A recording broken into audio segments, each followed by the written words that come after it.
नमस्कार भावांनो, बैलगाडा क्षेत्रातील देव वृत्सम द्वादश हिंदकेसरी बकासूरबद्दल अपडेट घेऊन आलेलो आहे. बकासूर आजच्या मैदानात पळणार आहे का? आजचं मैदान मौजे सासवड. बकासूरच्या दावणीतील वादल, महाराज, साम्राज्य, बबनराव यातील कोणते नंदी पळणार आहेत आणि पैरा कोण असेल हे आपण या व्हिडिओमार्फत सांगणार आहोत. तर भावांनो, आजचं मौजे सासवड मैदानात थोड्याच वेळात या मैदानाला सुरुवात होत आहे. तर कालपासून बरीच चर्चा रंगू लागली आहे की बकासूर आज मौजे सासवडला पळणार आहे असे म्हणायला लागलेत, पण खरंच पळणार आहे का? तर भावांनो, नाही.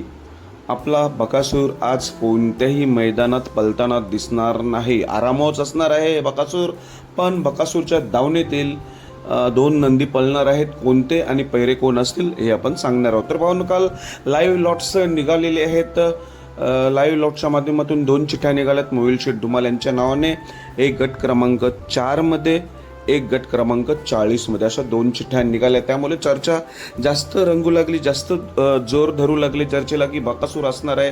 तर भावांनो, बकासूर नाही, पण बकासूरच्या दावणीतील 2 नंदी पळणार आहेत. तर ते कोणते? वादळ आणि महाराज.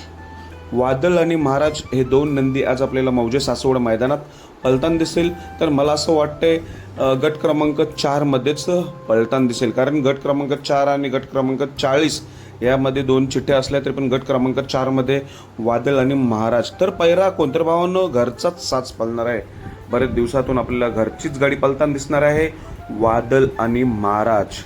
बघूया हा जोड कसा पळतोय. घरचीच गाडी आहे आज आपल्याला पळताना दिसणार आहे. वादळ आणि महाराज दोन्ही नंदी चांगले आहेत. वादळ आणि महाराज नक्कीच काही ना काही करून दाखवणार.